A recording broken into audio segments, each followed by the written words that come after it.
Hi Ben, it's Paul here. If you could hear me or not, but just press the talk button on your audio clip thing there. You hopefully will be able to say hello. You can try. I'm not hearing. Is anybody else hearing Ben? Can you give me a green tick people if people can hear Ben? Hello. Oh, yeah, that's cool. I'm just going to, we've been running a video of one of your other talks, Ben, how we've been waiting to come in. So I'm just going to switch that off now and then we'll move over to you. Hang on a second. Find out where that zone is, because there are tests that you can do yourself that get really, really close to the value that you're going to get in a lab when it comes to foam.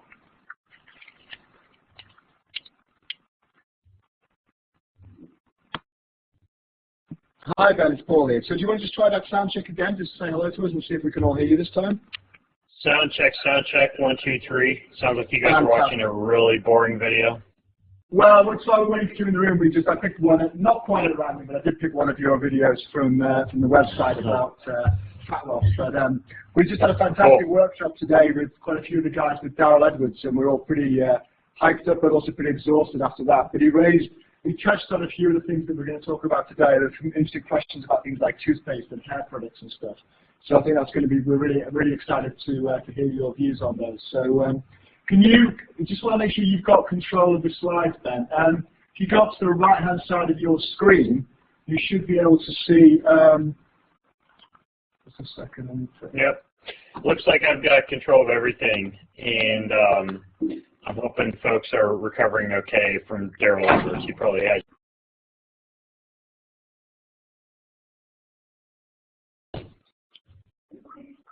Well, hello everyone. Welcome to tonight's session with Ben Greenfield. Ben is someone I've been following online. If you really want to get the inside track on how to stay healthy, how to stay fit in the modern world, how to protect yourself, I think, from a lot of the horrible things that are out there, physical, psychological, electronic, as well as kind of just having a pretty interesting and really real-world approach to your health and fitness. I think he's a really great guy to follow up. He's got a fantastic blog, great podcast. He's one of the fellow travelers that Darryl Edwards that we had in this morning doing the fitness session with us. I think I've had a quick look through Ben's slides, and I think you're probably all going to leave this session feeling very, very afraid of what's out there. But hopefully Ben's going to give us some good tips and ideas about how to survive that rather nasty, unpleasant world that we're currently in, called the modern world. Obviously, everyone here, we're all university students. We spend a lot of time behind screens, in computers, in areas with loads of Wi-Fi, probably eating pretty bad food, stressed, working late at night, drinking lots of caffeine. Generally speaking, there's a lot of toxic invaders coming into our worlds of things. So I think today's session, hopefully Ben, is going to be an eye-opener about how we might be aware of those things, but also how we might be able to mitigate some of the effects. So I think over to you, man. All right. Well, let me open the hood on my giant bubble suit here so that I can actually I can talk. No, I'm just kidding. I actually do not live in a bubble suit, and I have a normal life. Like you guys, I actually travel a lot in airplanes and spend a lot of time in airports, and I've got 2 kids, and so I'm at birthday parties and kid care and daycare and the YMCA, and I get out there and I live life, but what I do are a lot of the techniques that I'm going to teach you today as far as just like mitigating some of the damage and doing little biohacks to be able to survive in this digital world and to be able to kind of protect ourselves from a lot of the bombardment that our bodies are exposed to on a daily basis. So, the real question to ask yourself here, though, is, and let me make sure I can advance the slides. There we go. The real question to ask yourself is, how's your home? And when I say how's your home, I mean, I'm not just talking about your home potentially, but I'm also talking about your office, other places where you might spend a lot of time. For me, the way I think of home is home is kind of like where your heart is. And if you're anything like me, your home is one place where you do spend a significant amount of time. I not only work from home, but I also work out a lot at my house. You know, I've got like a home gym. I, of course, you know, spend time in the evenings eating dinners and in the mornings eating breakfast in my home. And, you know, the way I look at it is it would be a real pity if we were all turning our bodies into chemical wastelands while we're spending time in the one place that should be kind of like our safe haven.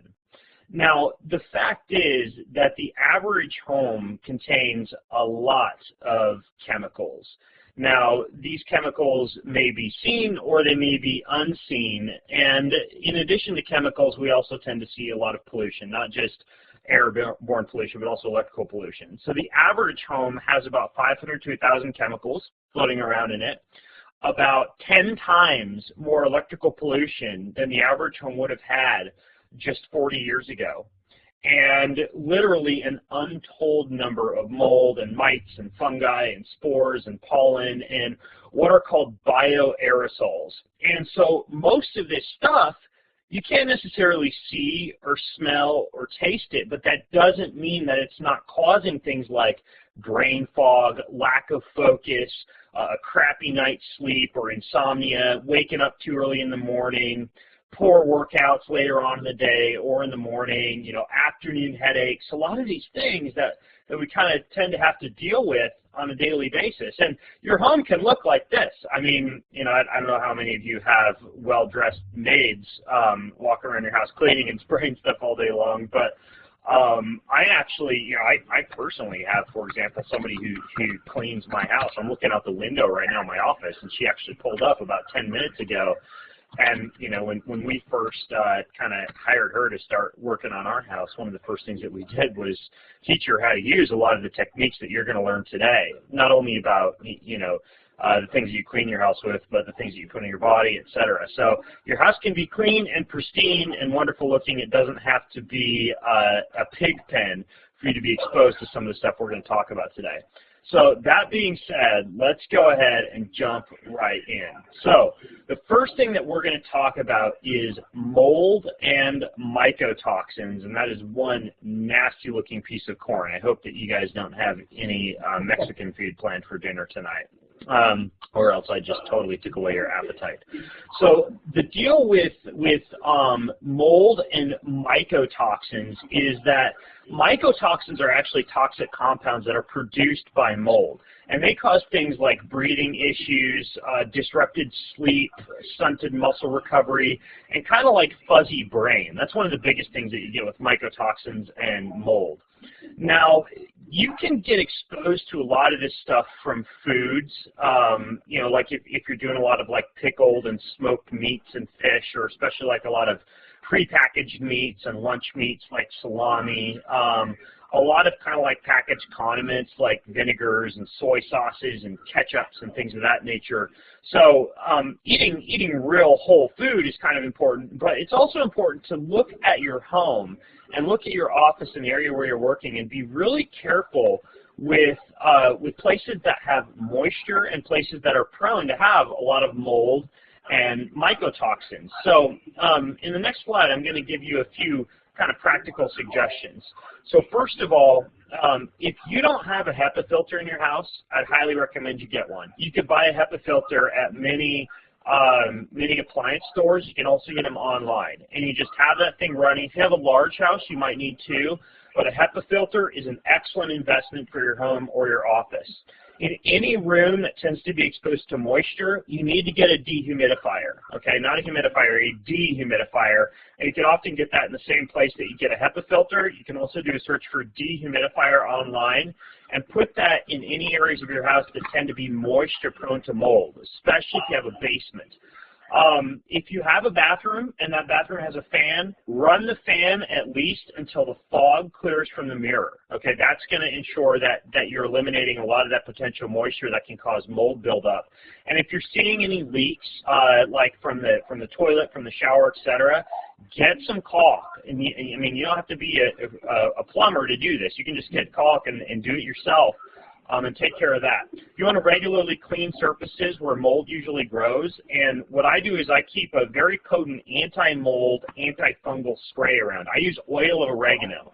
So I get some oil of oregano, I put some drops of that in a spray bottle with water, and that's what I'll wipe down the bathroom with and the kitchen counter with, because those are two places where you tend to get a lot of mold growing that will release some of those mycotoxins that you breathe in.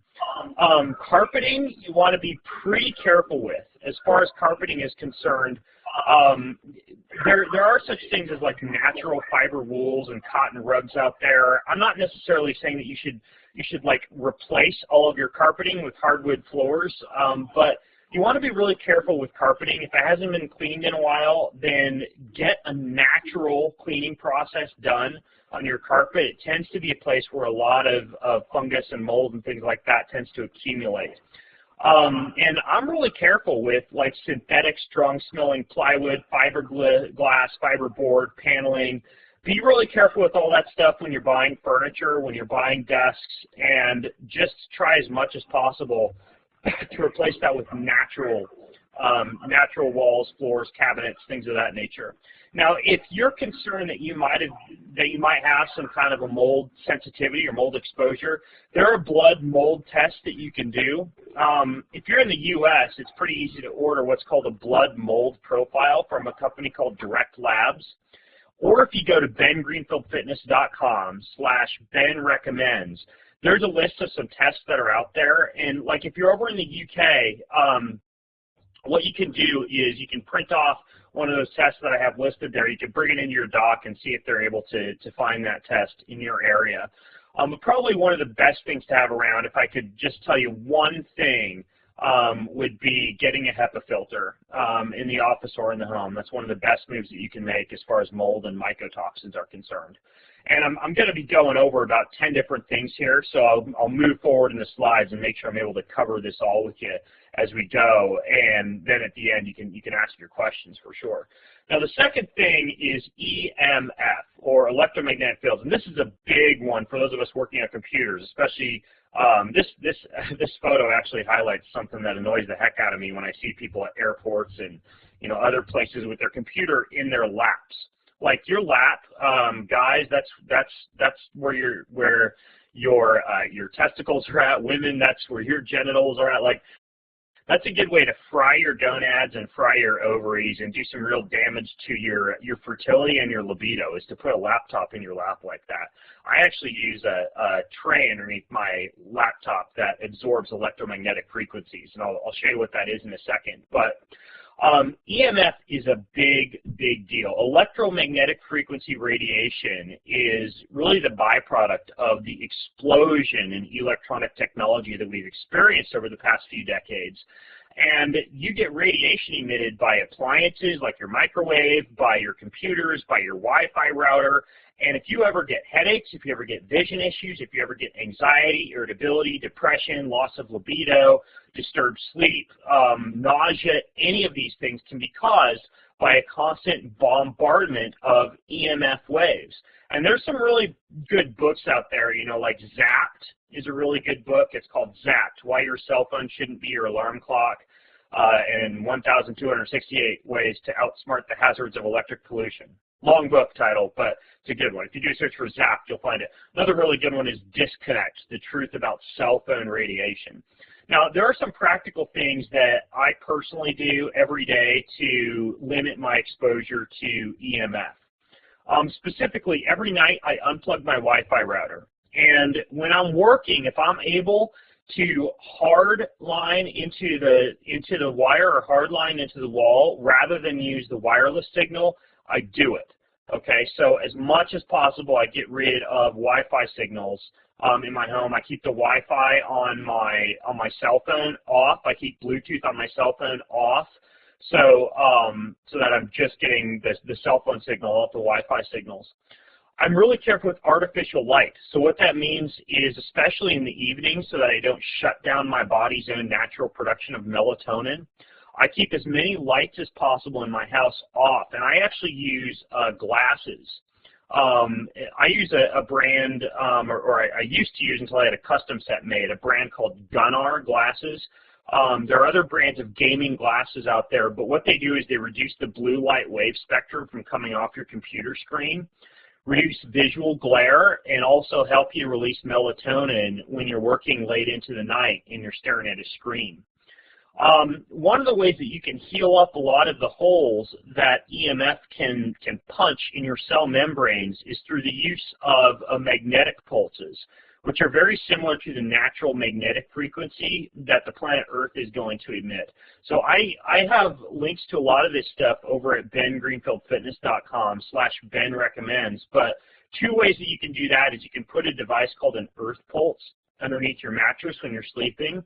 There's also a sleep pad out there. It's a little bit spendier, but there's a sleep pad called the Biomat that's really good that you can sleep with underneath your mattress, and that helps to heal a lot of the damage that's done by EMF while you're asleep. You can also use dirty electricity filters. So in my home, I use what are called green wave filters, and what happens is those limit the power surges that come from the power stations that tend to create a lot of electrical pollution in your home. And pretty much anything you would plug into the wall, you plug into one of those filters. A few other things that I do is I use a headset on my phone, so my phone never gets held up to my ear. I use what's called a tube-based headset or an air tube headset on my phone, and that allows the sound to travel through tubes rather than through wires. Like I mentioned, I try to keep my laptop and my cell phone several inches away from my skin at all times, but when I do have my laptop in my lap, I use a pad called a HARA pad, H-A-R-A pad, that blocks a lot of the radiation that comes off the bottom of the laptop. And then when I'm in an airplane or I'm driving in a car, I'm anywhere where the signal's really weak, where I've got low bars on my phone, I just won't use my phone, and a lot of times I'll turn it off, because anytime the signal is weak on your phone, that's going to increase the amount of EMF that it puts out, attempting to get a signal. Those are some of the little things that I do. I mean, like, you know, obviously there's a ton of other ways that you could limit EMF, but those are some of the big wins. One of the other things I do I don't have written here is, like, when I go to bed at night, I unplug everything in the room. So I'm just basically sleeping in an environment that's really protected. And I'm doing right now over at bengreenfieldfitness.com a podcast series on how to biohack a healthy home. And one of the things we talk about there is even going so far as installing, like, kill switches in your bedroom, which just automatically shuts off anything electronic in your bedroom before you go to bed at night.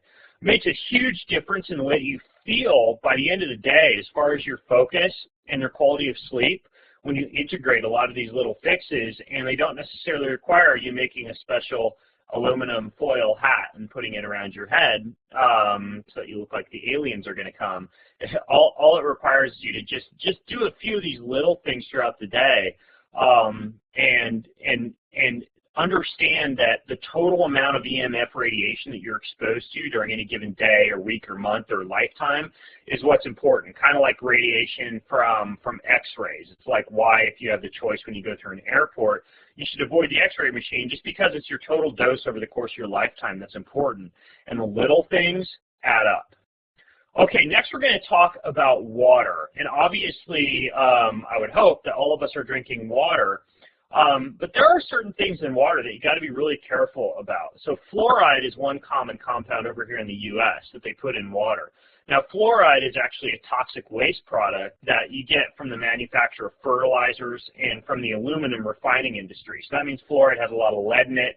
It's got a lot of other toxic substances in it, and I think it's ironic that we actually pay to get fluoride added to our water when there's a lot of evidence that fluoride can cause things like dental fluorosis, stained teeth, neurological impairments, lower IQ in children especially, learning disorders, a lot of issues. Now, fluoride can have a good anti-decay effect when you put it on the tooth, but you don't have to swallow fluoride. And even when it comes to tooth decay, there's not much evidence that there's a big difference in tooth decay in countries that have fluoridated water versus countries that have unfluoridated water. A really good book about this is called The Fluoride Deception, written by Paul Connett.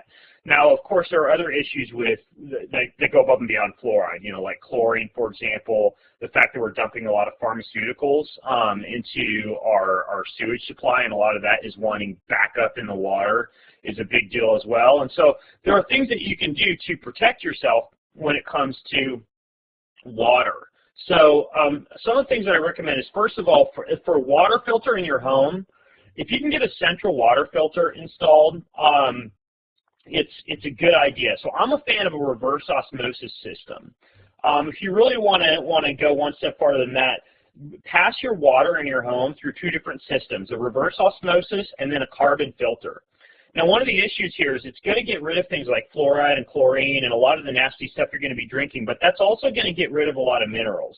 So you got to remineralize your water. What that means is, like, if you're drinking water that's passed through two filter systems like that, you can get liquid trace minerals, which are usually like drops or some kind of a liquid. You can keep that in your refrigerator, and you can just do a couple of shots of that in the morning, or even add a little bit of it to the water that you are drinking. Or you could, like, put your daily water for the day into a pitcher or a water bottle and then add some of those liquid trace minerals back into it. I'm also a big fan for that reason of kind of liberal use of things like Himalayan rock salt or sea salt, so that you're getting really good minerals back in your diet. One of the liquid trace mineral that I use is called Natural Vitality Minerals. I'm not sure if that one's available over there in the UK, but that's a good liquid mineral, for example. You got to understand too that your skin is a mouth. So if you're not using a central water filtering system that's filtering all the water in your home, and you're just using, say, like a kitchen filter, like a under your kitchen counter filter, or even like a Brita water filter that you keep in your refrigerator, you're still going to want to filter your shower water and your bath water by using a shower head or a bath head filter. And there's a lot of different filtration systems out there for shower heads and bath heads, and most of them are pretty good. The other way that you can go with is what's called a whole house structured water system. These are a little bit spendier, but they actually structure the water, meaning that the water kind of gets passed via a vortex through a series of glass beads. That does a really good job at ensuring that that water is still vibrating at its natural frequency when you consume it, which elevates its hydrating properties. And that's actually, I don't have a reverse osmosis carbon filter system. I have a structured water system in my house. But that's another way that you can do it. There are countertop units that will structure your system in that way, and there are also central units that will structure water in that way. When you do that, it's kind of interesting. Like chlorine, for example, will go to the top of a cup of water and get filtered straight out. So anyway, whole house structured water system or reverse osmosis plus a carbon filter system works really well. And then, of course, just don't drink out of plastic bottled water and use BPA-free containers. I personally, as much as possible, I drink out of glass. And when I'm competing, I use the Specialized Purist brand water bottle for like bike rides and stuff like that, because it's totally BPA-free, and that's a really good surface. If you're going on hikes and you're using one of those like hiking kind of Camelback portable water type of carriers that you drink water from out of a tube, the company called Source out of Israel, they've got a really good system, and it's very, very similar to drinking out of glass. It's kind of an antibacterial, BPA-free water reservoir that you drink out of when you use that form of water while you're out hiking and biking and stuff like that. So just understand that water is really important here too. Okay, next we're going to talk about chlorine. Now, we already talked about water in general, but when it comes to chlorine, I like to talk about that specifically because I personally do a lot of swimming. And if you're someone who hits the pool or the hot tub quite often, and your particular pool or hot tub is not using like a salinated or an ozonated water filtration system, it's really important to mitigate a lot of the damaging effects that chlorine can do on the body, especially like if you tend to deal with breathing issues, or you tend to have autoimmune issues, brain fog, things of that nature. A lot of those type of things can be they can be aggravated through exposure to chlorine. So use an ozonated or a saline system when you can. If your local pool has that option, or if you have a local health club that filters their pool that way, it's much better than chlorine. Now, my pool uses chlorine. So when I swim, what I do is I use some pretty potent antioxidants that mitigate a lot of the damaging effects of chlorine.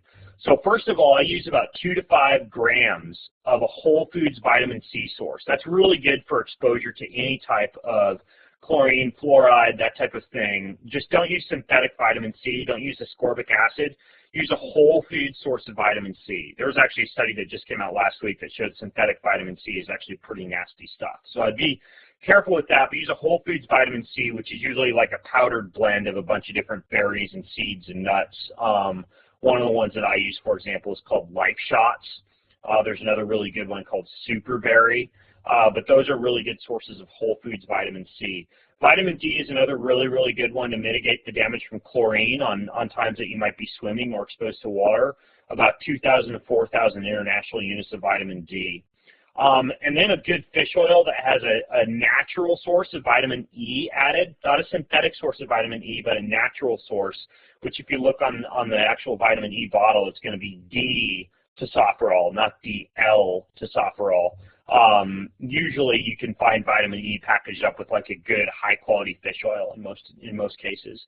But doing something like that to mitigate the damaging effects of chlorine is important. So you got to think about that when it comes to water as well. All right, let's jump into what you use to clean your house. What you're looking at right there are actually a lot of the common things that I use to clean. Lemons, baking soda, vinegar, water, borax. There's some really natural stuff out there that you can use. So the reason you'd want to look to this is for everything from like toilet bowl cleaners to laundry detergents. Chemical-based household cleaners are a big, big source of health issues and pollution, especially in your house. Like if you look at like Tide laundry detergent, it's got huge levels of 1,4-dioxane in it, which is a big carcinogen. Most fabric softeners have a lot of synthetic fragrances in them that cause respiratory irritation and headaches and stuff like that. Most all-purpose cleaners contain a lot of sudsing agents that when they come into contact with nitrites in the environment or your body or your mouth, they react to form nitrosamines, which are pretty potent carcinogens. So the things that we keep around our house for cleaning, and we don't use any chemicals at all. The things that we keep around our house is baking soda. That's really good for deodorizing and also cleaning like countertops, things like that. For soap, we use unscented natural soap in its liquid form, and then flakes, powders, bars. Ivory makes some good brands. But basically just natural soap. A good website for this, by the way, is soapgoods.com. They've got some good natural soaps that are unscented, that are just basic regular soap. I've lately been using just like a homemade pine tar soap on my skin, and the other brand that I'll use quite a bit on my skin, and I'll get to that a little bit later on, is called Dr. Bronner's. But for household cleaning, just like soap flakes or soap powders works just fine.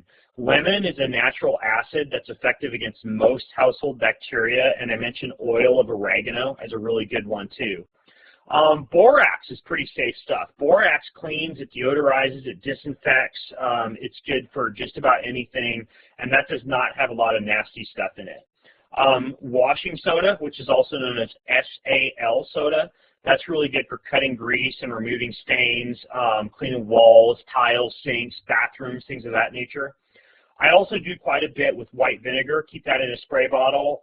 That'll clean like chicken juice off your kitchen counter. If you mix like white vinegar with lemon juice or with oil of oregano, that's a really good cleaner for removing, like I mentioned, like molds, also mildews, odors. That's really good for like kitchen cleanup. And then cornstarch, you can actually use that as a window cleaner. You can also use vinegar as a window cleaner. Cornstarch can also be used as a shampoo for carpets and rugs.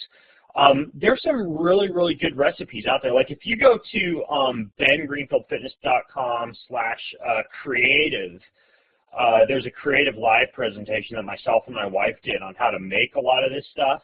But it's really, really important that you pretty much go out and throw out any of the popular cleaning chemicals out there and get some of the good ones. Now, some other good recipes that you can find for making your own cleaning chemicals. I like the website eartheasy.com as a good source for making your own stuff. I also, over at bengreenfieldfitness.com/benrecommends, have listed a lot of kind of like natural cleaning chemicals that would be okay. Like Seventh Generation is a decent brand. Bonami is a decent brand. Organicconsumers.org is another good website to find good brands for household cleaning chemicals that are not going to put you at risk for getting exposed to a lot of carcinogens. But be sure that you make sure that you clean your house with natural household cleaning chemicals, or your office. Okay, next up are plastics. And I kind of hinted at not drinking out of plastic water bottle containers earlier. But there are some other things to think about when it comes to plastics that go above and beyond simply limiting the use of plastic bottles. You can see what I have there in that image is a list of some of the popular numbers that are used for plastic, a lot of the popular symbols that are used for plastics. And the ones that you want to be really careful of are like number 3, especially like kids' toys that have a number 3 on them or that say PVC on them. Those are a pretty big source of BPA. So that's one thing to be super duper careful with. Plastics that you keep food in, I would get rid of those. We use glass containers. We use a brand called Pyrex for glass containers, and we also use glass canning jars to hold most of our foods. We don't use plastic at all, Tupperware, things of that nature. Pretty much any plastic bottle that is marked with BPA, you want to be careful with it. And some of the big numbers that you really want to be careful of are like number 3 is a problem. Number 7 is another one you want to be really, really careful with if you're looking at the numbers on the bottom of those plastic containers. Some other hidden sources of plastic you want to be careful with, like Teflon coating for the stuff that you cook with, like nonstick pans and bakeware and utensils. That has chemicals in it that are very similar to the type of chemicals leached from plastic. So I recommend you cook primarily with iron, like cast iron. It's a little bit spendier, but it's a good investment in your health. A lot of shower curtains are plastic, and when you're taking showers in hot water, a lot of that winds up in the air. Some of those plastic compounds leach from the curtains. So I recommend you use a natural cotton shower curtain or a nylon shower curtain, not a plastic shower curtain, which a lot of them are. Even dry cleaning you want to be careful with. Most of the dry cleaning, they use plastic wrap around the outside of those, and the plastic traps the dry cleaning chemicals on your clothes and also winds up hanging around your closet. So if you do dry cleaning, try and let the dry cleaning air out, preferably outside before you put it away. And then if possible, look into wet cleaning rather than dry cleaning. And if you just Google wet cleaning and then the name of your city, you could probably find a wet cleaner rather than a dry cleaner. But be careful with all those little kind of hidden sources of plastic because that stuff adds up in your body as well. So next I want to talk to you guys about pesticides and herbicides, and there you have a list of the dirty dozen, and that tends to change every year. But the dirty dozen is just a list of common foods that tend to be more laden with pesticides and herbicides, and the type of foods that would be more prudent to purchase in their organic form when you can. So you want to avoid the dirty dozen, and you can Google the dirty dozen to see what they are. Right now it's apples, celery, strawberries, peaches, spinach, everything on that list. If you go down the list, it's mostly fruits and vegetables from which you'd eat the skin. If it's got a skin on it, like an avocado or a banana, and you're peeling it, usually most of the pesticides and herbicides are on the skin, and you don't have to worry as much. Anything that you're going to be eating, though, that has actually been sprayed, you want to be really careful with. So one of the things that you can do is you can just clean your non-organic fruits and vegetables in a vinegar and water solution in your sink after you bring it home from the grocery store. And what you do is you put about 1 part vinegar and 10 parts water, and then you let it soak for about 5 to 10 minutes, and then rinse it off really well and put it away. For anything of which you eat the skin, though, I still recommend you try to go out of your way when you can to do organic fruit, organic vegetables. We even do organic wine because wine tends to be a big, big source of herbicides and pesticides that kind of flies under the radar. So we try and go with organic wine as much as we can, and certified organic produce whenever possible. Organic meats are also pretty important because if they're not organic, they've a lot of times been eating vegetable meal or vegetable matter that is GMO or has been sprayed with pesticides or herbicides, and that winds up in the meat. Another thing to think about is like using a natural lawn fertilizer rather than a regular lawn fertilizer. That's another really good way to limit your exposure to herbicides in particular if you are using a lawn. And then just because you're going to get exposed to pesticides and herbicides no matter what during the year, I recommend at least once a year you just do a detox.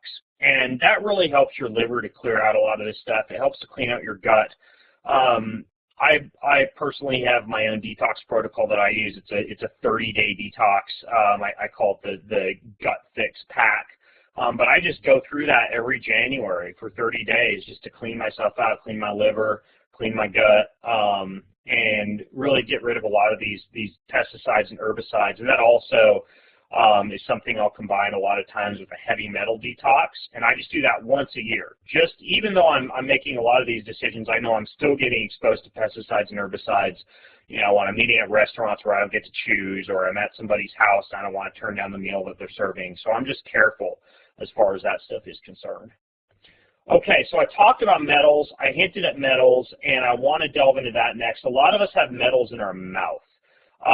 And metal exposure can cause things like disrupted sleep, headaches, brain fog, low hormones, chronic fatigue, frequent illness, and the biggest culprit for metal exposure is modern dentistry. So most dentists are now mercury-free and using, you know, basically non-metal fillings, but if you haven't gotten metal fillings out of your mouth or replaced mercury fillings with, for example, like an amalgam silver filling, you're still going to get exposed to metals in other places, like everything from toys to car keys to smog, secondhand cigarette smoke, the pesticides and herbicides that I talked about, unfortunately a lot of protein powders and dietary supplements, food stored in metal containers, some of the bigger fish like tuna, for example, and even some of the nuclear runoff from issues like the Fukushima disaster in Japan.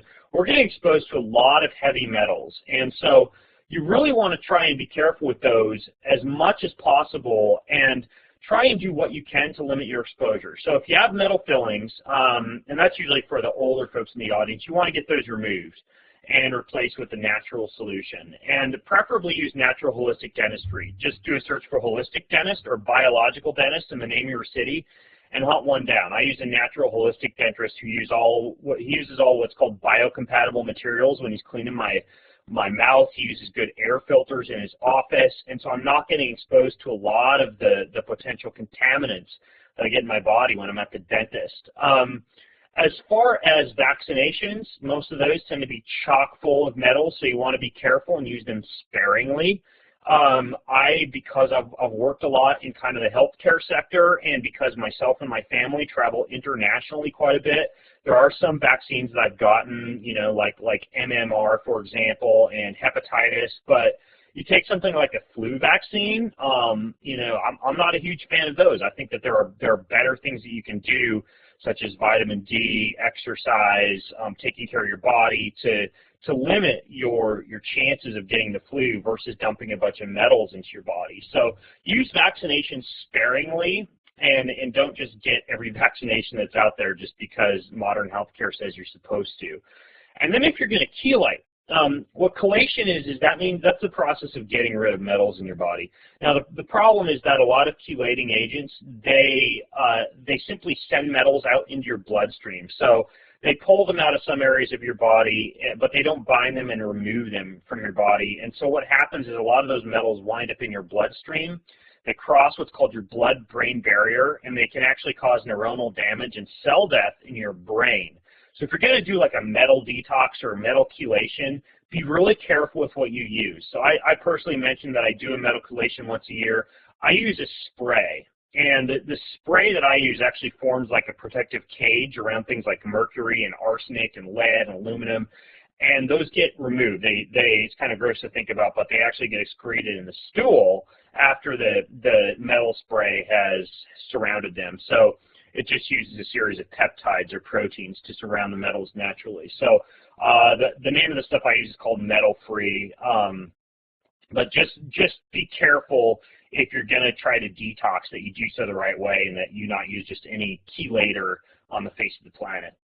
Okay, the next thing I want to talk to you about is radiation. And this is, unfortunately, even though it tends to fly under the radar and be, you know, in our minds invisible, it's a pretty big issue, especially when we're looking at disasters like Fukushima, for example. And it's not just the Fukushima disaster. If you look at like the average airport security line to, you know, radioactive compounds that you ingest during medical screens, we're constantly bombarded by radiation. And even a nuclear disaster that happens thousands of miles away can have implications for you while you're, you know, sitting in the safety of your home or your office or your backyard. And one of the big problems is that radiation it affects certain glands and tissues in your body that have a high amount of iodine receptors, like thyroid tissue or prostate tissue or breast tissue. And those are really sensitive to radiation because radioactive iodine competes for natural iodine in your body. And so once that happens, it can cause some serious damage once your cell receptors grab that radioactive version of iodine and no longer are bound to natural iodine. So based on that, one of the best natural ways to protect yourself against radiation is to simply get enough iodine in your diet. Now, sea vegetables like nori and the type of seaweed wraps you get from like sushi, those are really rich sources of iodine. You can also use what's called nascent iodine. You can get that as a supplement and put it in a glass of water. I do that when I'm traveling. If you've traveled over near Japan, I recommend that you do an actual radiation detox. I like something called edible clay, also known as diatomaceous earth. About 1 to 2 servings of that for around 30 days to really do like a full radiation detox. But some of the things you can do on a daily basis, kind of similar to what I recommended for chlorine, a daily full spectrum antioxidant as well as vitamin D and like a high quality fish oil. Also, I'm a big fan of a high quality greens supplement like a greens powder or a greens capsule. And then magnesium. Oral magnesium in supplemental form has a really strong protective effect against small daily doses of radiation, especially if you're like a frequent traveler. And you can literally just like take magnesium before you go to bed at night. It helps you to sleep. It also has a really good anti-radiation effect. So if you're doing something like iodine, you're taking a full spectrum antioxidant, you're taking a green supplement, and you're using magnesium and getting good quality fish or fish oil in your diet, that's going to help out quite a bit with radiation exposure. So I know this is a lot of stuff to kind of absorb, but we're living in a modern era that's throwing a lot of offensive things at us. And when it comes to living as long as possible and optimizing the way that you feel while you're alive, it's pretty important that you start to think about this stuff. So the last thing is personal care products, and that's just a snapshot I took of like my own personal care product, bathroom cabinet. Pretty much everything you're looking at there, I could practically eat and not get sick. So I use like a Dr. Bronner's natural soap on the left there. My hair oil, the ingredients of that is like coconut oil and jojoba oil and olive oil. I use an olive oil moisturizer for my face, just extra virgin olive oil. That's it. I use a totally natural tooth powder or toothpaste called Dental Herb Company, natural gums paste. And then I use a shave butter for shaving that doesn't have any chemicals or parabens or artificials in it. So there is kind of a dirty dozen of cosmetics that you need to be aware of. And you can find it by doing a search for cosmetic dirty dozen, but it lists everything from BHT to coal tar ties to formaldehyde preservatives to parabens to all the different 12 things that we tend to find in cosmetics, shampoos, soaps, things of that nature. And so one of the things that I started doing once I first discovered the dirty dozen was just to clean out my personal care products and to pretty much set a rule that seems pretty safe to me, which is that if I can't eat my personal care products without getting seriously sick, I don't use them. So, for example, like I mentioned, you can use extra virgin olive oil or coconut oil on your face, which also has some really good topical antibacterial properties. But there are good brands out there as well. I've got a lot of them listed at bengreenfieldfitness.com/benrecommends, but like Primal Life is a good brand. Suki is a good brand. For hairstyling, the ingredients of my Nature's Blessing hair pomade is peppermint thyme, alfalfa, olive oil, coconut oil, rosemary oil, chlorophyll from spinach, and mineral jelly. And so you could eat that stuff and not get too sick. So soap, I use Dr. Bronner's unscented soap. Dr. Bronner's is a really good, safe brand. It's what my wife uses. It's what our kids use. Like I mentioned, for toothpaste, I use the Dental Herb Company tooth and gum paste, and the ingredients of that are thyme, cinnamon bark, eucalyptus, lavender, peppermint, echinacea, and green tea extract. The ingredients of my shaving gel, sucrose, white grape juice, coconut oil, olive oil, lemongrass oil, lemon oil, lime oil, and organic cornstarch. So sunscreen, really good brand out there is Badger Balm. It's also pretty doable to make your own just with some zinc oxide and some coconut oil. And, you know, the list goes on and on in terms of the natural solutions that are out there. But I try and keep a good running list over on my website. And if you just Google the Dirty Dozen and look for those in whatever personal care products that you're using, and then throw out anything that has that stuff in it, you're going to be well on your way to eliminating a lot of this stuff. Like, they've done studies on people who have used, like, they did a recent one on guys after taking a shower with the average personal care products, and within 3 hours, they had a lot of these parabens and phthalates and chemicals in their urine. And that just goes to show you, like, how much the skin is a mouth. Even if you're not eating the stuff, if you're smearing it on your body, it really does pack a pretty potent punch. So look for a lot of those organic ingredients. So resources, like I mentioned, you could go to bengreenfieldfitness.com/home detox. I've got a ton of really good notes for you there.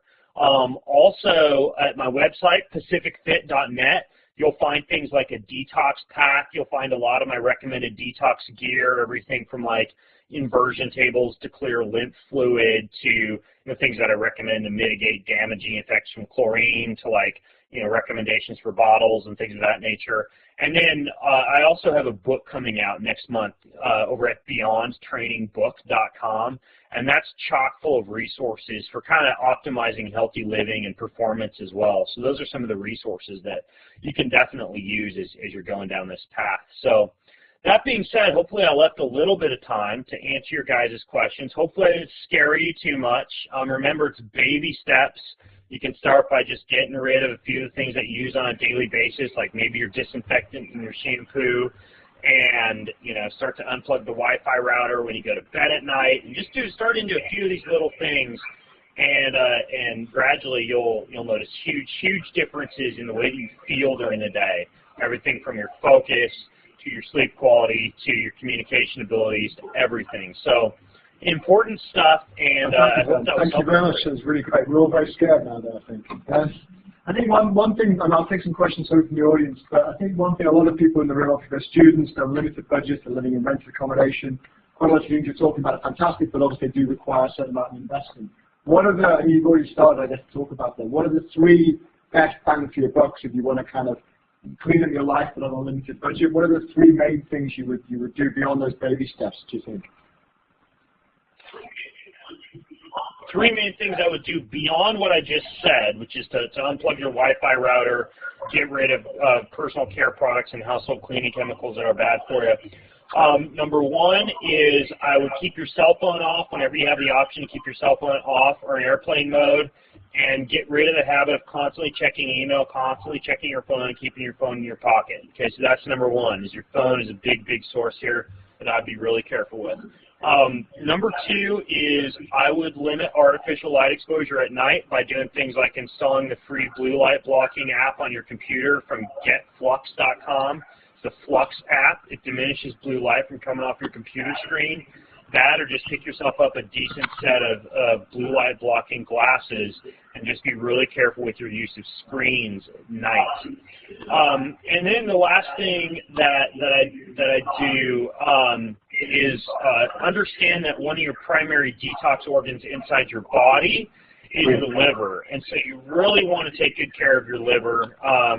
Be careful with alcohol and pharmaceutical intake, and if you are using that stuff, then just use something natural that's going to really help your liver to detox. And I didn't talk about this too much, but 2 things that are pretty accessible for something like that would be like organic chlorella is really good for cleaning out your liver, and then glutathione is another really good one for cleaning out your liver, and both of those can really help like your body's internal filtration mechanisms work much better.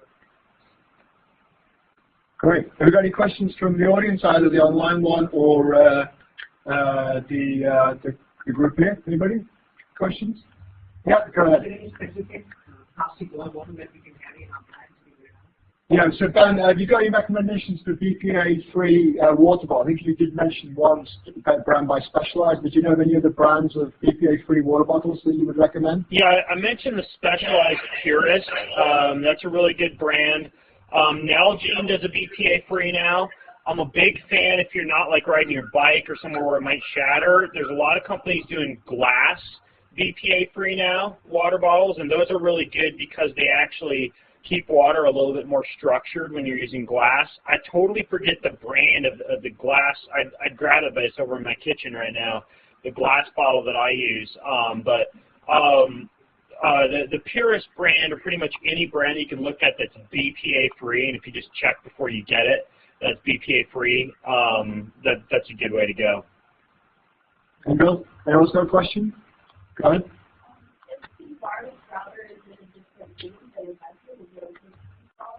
So a question about how far away do you need to be from a wireless router to mitigate the effects? Because like if you're sleeping in the bedroom, but the router is in the living room. I guess also one issue is like neighbors' routers and things like that. I mean, how is it the further away you are, the less the effect, or are you still under threat, as it were, if it's in the next room? So I've seen values of anywhere from 20 up to 50 feet. So distance is definitely going to make an effect. I mean, obviously, if you are in a place where your Wi-Fi router is on and you're noticing that your wireless network performance is starting to decrease, and for me that's about 30 feet away or so, then you've got a little bit of an answer right there. And unfortunately, you can't do much about your neighbors. I mean, I suppose you can knock on their door and tell them that you're a health freak. You can't do much about your neighbors, but you can do something about your own exposure via your cell phone and your own Wi-Fi router. So 20 to 50 feet, I know that's a pretty big range, but those are the ranges that are out there depending on the signal strength of the Wi-Fi router. Because we're in a building that has permanent 24/7 fast internet Wi-Fi is one of the bonuses of being in a university, so you can't even escape it in here. Yep. Any other questions from the floor or indeed from the online audience? I think one thing that my students especially, they're traveling a lot in the majority world, and you can obviously, it's very easy there to pick up infections and eating food and so on. Are there any kind of before, during, and after tips? Maybe you might have maybe 2 or 3 ideas for what to do before you travel, what to do during travel, and obviously if you do have an unfortunate incident with a curry, what to do afterwards. Yeah, absolutely. So the first thing I'd highly recommend that you do to mitigate the damage is you guys just met with Daryl Edwards. Is Daryl there? No, he's gone, I'm afraid, but he was here this morning. Okay, so over on his website, The Fitness Explorer, I wrote an article about jet lag. Let me grab it for you. About eliminating jet lag, because a lot of the things that cause jet lag are the same type of things that cause a lot of damage to your body. I'm going to post it in the chat box here. It's called 6 Little Known Ways to Eliminate Jet Lag and Feel Amazing When You Travel. But a couple of things I swear by are oil of oregano, like I mentioned. That's a really good one to have around. And then, and that's something you could do anywhere from 15 to 20 drops a day while you're traveling, like a good oil of oregano that actually has certified laboratory quality. And then a couple of other things that I'll do to shut down inflammation when I'm traveling is I get outside in my bare feet to get what happens is your body builds up a lot of positive ions when you're up in the air or you're traveling, and when you touch down, getting in touch with the ground as quickly as possible is really, really important. And then hydration is huge. So I actually recommend hydration up to around 20 to 30 ounces of water per hour when you're traveling. It's per hour. So like twice as much water as you normally drink from, again, like a good water source. And then what about if you do get sick or you pick up something, you get a bad stomach from some bad food or something on the road? Good solutions for that? Yeah, probiotics are really good. Activated charcoal is really good, which you can find at just about any health food store because it absorbs a lot of toxins. It's also really good for when you drink. Not that any students do that. And then also probiotics are really good for that. Those are 3 of the really good things that can help if you get food poisoning, if you get sick, that type of thing. So when you say is that like a little capsule you would take, or a liquid you would carry with you in a little emergency pack sort of thing, or? Yeah, the stuff I carry with me at all times is oil of oregano, and then the stuff you can also keep on hand in case of an acute case of food poisoning is activated charcoal, and that just be like a couple capsules of that. Any other questions from the floor? No? Anybody from the online group? Charcoal saved Suzanne's dog when she had slug pellets. Yeah, it's used in the veterinary world as well, but it's good for the bad stomach. Yeah. Well, fantastic, Ben. I mean, that's been a great round out to the day. I think some really useful advice. I think we've all gone slightly pale in here, and I think everyone's going to go and raid their kitchen cabinets hopefully and throw away all the nasty stuff they've got in there. But really, thank you very much for taking the time. Really appreciated it, and great talks. Thank you very much. Awesome. Well, thanks for having me. That's great. So Ben, there'll be an MP4 version of this available if you want to use it yourself. Feel free to do that, obviously. And brilliant day and a great end to our day. Thank you very, very much for hooking up with us. It's morning time in Washington State for Ben, so I guess he's going to go out and you're going to go out and roll in the snow again. I'm about to take the kids over to the planetarium where we're going to go learn about the stars. That's my big plan for the day. That sounds like a great day. Will you enjoy that? Have a great time. And I guess so all the students here, please don't go out and go get drunk, even if charcoal is going to help you out. Yeah, just take that charcoal. charcoal. I really appreciate your time and really great. Thanks a lot. Okay. All right. Bye. Bye now.